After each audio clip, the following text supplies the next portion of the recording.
Bienvenue à tous. Aujourd'hui, on va décortiquer une soirée qui ressemble vraiment à un tournant. Ce fameux Real Madrid 6 AS Monaco 1. Oui, un score fleuve, mais qui cache beaucoup de choses. Exactement. Pour bien comprendre, il faut se remettre dans l'ambiance. On est 9 jours seulement après le licenciement de Xabi Alonso. Le club était en pleine crise. Le capitaine lui-même avait parlé de point le plus bas. On se souvient des images contre les vantés, les mouchoirs blancs au Bernabéu. La presse parlait d'une rupture totale. C'était ça, une crise d'identité, pas juste de résultats. Et c'est dans ce contexte, pour le moins électrique, qu'Alvaro Arbeloa débarque pour son premier match européen.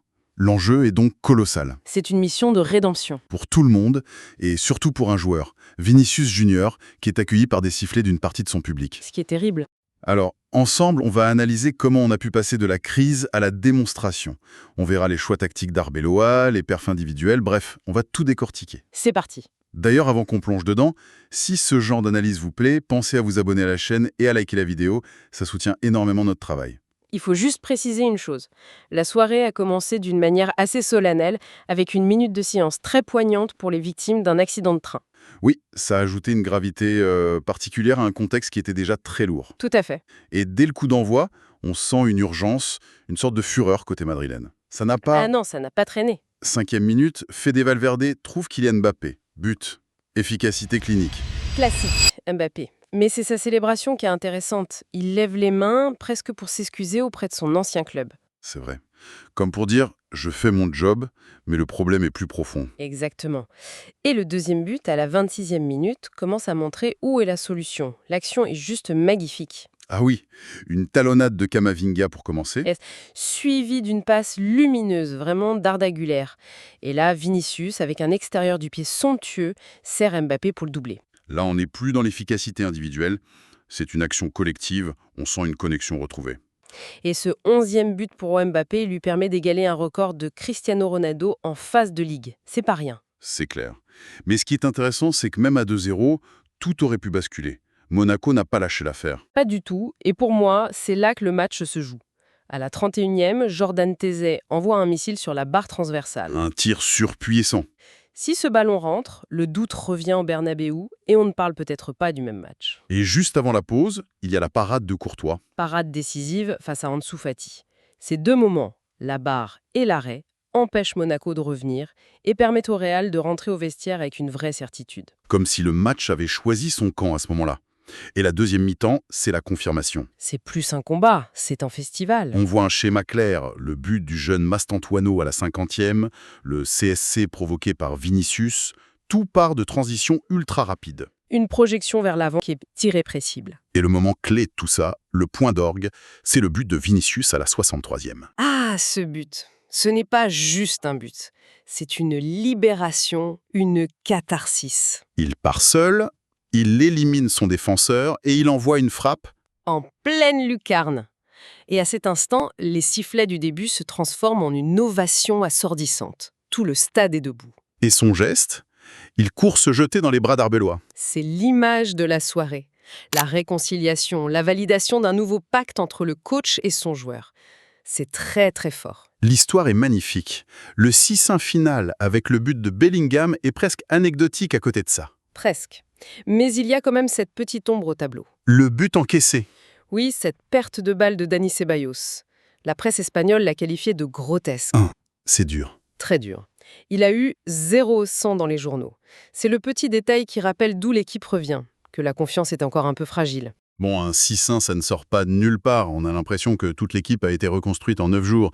C'était quoi le plan d'Arbeloa pour créer cet électrochoc ? En fait, ce qui est fascinant, c'est que son plan n'était pas juste tactique. Il a compris que la crise, elle était psychologique, pas technique. C'est-à-dire ? Tout son système, c'était une réponse à cette crise de confiance. L'idée, c'était de libérer les joueurs de la peur, de les faire arrêter de trop réfléchir et de les pousser à faire ce qu'ils font de mieux, attaquer. Et ça se traduit comment sur le terrain ? On parle d'un 4-3-3, d'un 4-2-2-2 flexible. La clé, c'est la confiance qu'il leur a donnée à travers ses choix. Prenez la verticalité. C'est un changement radical par rapport à la possession de Xabi Alonso. Arbeloa a demandé des attaques éclairs, bouclées en moins de 10 secondes. C'est un message clair. Oui. Je vous fais confiance pour créer du danger vite, pas besoin de garder le ballon pendant des plombes. Et puis il est le choix le plus fort. Avec une défense décimée, sans Alaba, Rudiger, Militao, il met Valverde et Camavinga en latéraux hybrides. Alors ça, c'est un concept dont on parle beaucoup. Expliquez-nous concrètement ce que ça a provoqué quand Camavinga, un milieu, quitte son couloir gauche pour rentrer dans l'axe. Qu'est-ce que ça change pour Monaco? Ça détruit leur organisation. Monaco jouait en 4-2-2-2, un bloc qui se veut compact. Quand Camavinga rentre, il leur pose un problème insoluble. Soit l'ailier monégasque le suit, et du coup il libère tout le couloir pour Vinicius, soit il le suit pas, et là Camavinga crée une supériorité numérique au cœur du jeu, avec des joueurs comme Güler. Donc Monaco était constamment pris entre deux feux. Exactement, leur milieu était aspiré. Ils ne savaient plus qui marquer. Arbeloa n'a pas juste mis des milieux en défense. Il a utilisé leur qualité pour créer le chaos là où Monaco pensait être fort. Et les stats, elles confirment cette idée d'efficacité redoutable. Le chiffre des expected goals est fou. 2,56 pour le Real. Et ils en marquent 6. On dit souvent que c'est une finition exceptionnelle, mais ça me semble un peu court comme explication. C'est bien plus que ça. Un XG de 2,56, ça veut dire qu'une équipe normale, avec ses occasions, marque 2 ou 3 buts. En marquer 6, c'est une anomalie. Ça ne traduit pas juste de la bonne finition. Ça témoigne d'une équipe qui joue avec une confiance tellement totale que chaque joueur frappe avec une conviction absolue. Les demi-occasions deviennent des buts. Voilà. C'est la preuve statistique de l'effet psychologique d'Arbeloa. Et la possession quasi égale, 51-49, le confirme. Le but n'était pas de dominer, mais de frapper fort et vite. Et en face, Monaco implose. Leur coach, Sébastien Pocognoli, a été très lucide. Il a parlé de manque d'ambition et de fragilité. C'est la pire défaite européenne de leur histoire. Ça montre à quel point le plan d'Arbeloa a été une réussite totale. La défense Kerrer d'hier a vécu un cauchemar. Ils n'ont jamais su comment répondre. Alors, on a parlé du système, mais s'il est incarné par des joueurs, si on doit choisir un seul protagoniste pour cette soirée, c'est forcément Vinicius. Ah oui, sans aucune hésitation. Son match, c'est un film. C'est ça, il passe des sifflets de son propre public. À l'ovation de tout un stade, il transforme la pression la plus négative en carburant. Statistiquement, c'est un but, 2 passes décisives, un CSC provoqué. Il est au cœur de tout. Il a donné raison au pari d'Arbeloa. Complètement. Mais il n'était pas seul. Non, loin de là. Valverde, en latéral droit, la presse a dit qu'il était monumental. Et le mot est juste. 2 passes décisives, une activité folle. C'était le moteur physique. Mais pour moi, la clé de voûte, l'architecte, c'est Arda Güler. Première titularisation sous Arbeloa. Et il est impliqué dans la construction de 4 des 6 buts. Il a été ce liant intelligent entre le milieu et l'attaque. Il a fait jouer les autres, il a fluidifié le jeu. Il n'a pas seulement bien joué, il a rendu les autres meilleurs. Et devant, on a eu le meilleur des deux mondes. Mbappé le tueur qui met l'équipe sur les bons rails, et puis le jeune Mastantuono, Le nouveau joyau de 18 ans. qui marque son premier but avec un sang-froid impressionnant. L'expérience et l'insouciance. C'est exactement ça. Cette combinaison rend la performance très complète.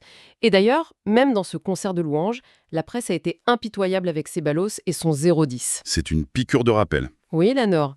Au Real Madrid, même dans un soir de fête, la moindre erreur est sanctionnée. D'ailleurs, n'hésitez pas à nous dire en commentaire si vous partagez cette lecture du match et quels sont les points qui vous ont le plus marqué. Alors, avec un peu de recul, qu'est-ce que ce 6-1 veut dire? Juste une belle histoire d'un soir ou le début de quelque chose de plus profond? Pour moi, c'est clairement perçu comme l'acte de naissance de l'ère arbellois.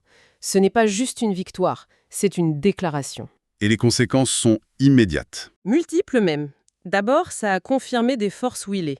La puissance du duo Mbappé-Vinicius, la polyvalence de l'effectif et que les jeunes peuvent répondre présent. Et au-delà des impressions, il y a un impact très concret sur le classement. Ah oui, l'impact est majeur en Ligue des Champions. Le Real Madrid remonte à la 2e place, ça leur assure quasiment la qualification directe en 8e en évitant les barrages. C'est un pas de géant. Et pour Monaco, c'est l'inverse. C'est une dégringolade à la 19e place, ils sont en grand danger. En 90 minutes, la dynamique des deux clubs s'est complètement inversée. Ce qui est vraiment prometteur pour le Real, c'est la manière. Arbeloa a montré qu'il savait transformer la tension en énergie. C'est le plus grand enseignement de la soirée. Il a prouvé qu'il pouvait gérer la pression immense du Bernabéu, unifier un vestiaire qui partait à la dérive et le reconnecter avec son public. Il a potentiellement stabilisé le club pour toute la fin de saison. Donc pour résumer, ce 6-1, c'est bien plus qu'un score. C'est un message envoyé à l'Europe, un réarmement psychologique et la réconciliation spectaculaire de Vinicius Junior. Le tout orchestré par un coach dont on a découvert la méthode. Verticalité, flexibilité et surtout, une gestion humaine qui a tout changé. Et ça ouvre une réflexion plus large, je trouve. Cette description du Bernabéu comme un juge impitoyable, capable de siffler ses propres stars avec une violence rare, mais de leur offrir une ovation mémorable quelques minutes plus tard. Hmm. Après cette réconciliation entre Vinicius et les tribunes, on peut se poser la question, cette exigence extrême, cette pression constante, est-ce que c'est un carburant nécessaire à la grandeur d'un club comme le Real, ou bien est-ce que c'est une faiblesse qui attend juste la prochaine crise pour tout fragiliser à nouveau? C'est une excellente question pour terminer. N'oubliez pas de vous abonner pour ne manquer aucun débrief du Real Madrid et du FC Barcelone. Activez la cloche pour être notifié de la prochaine analyse. Et un like, un commentaire, ça aide énormément la chaîne à être visible. Merci de nous avoir suivis et à très bientôt.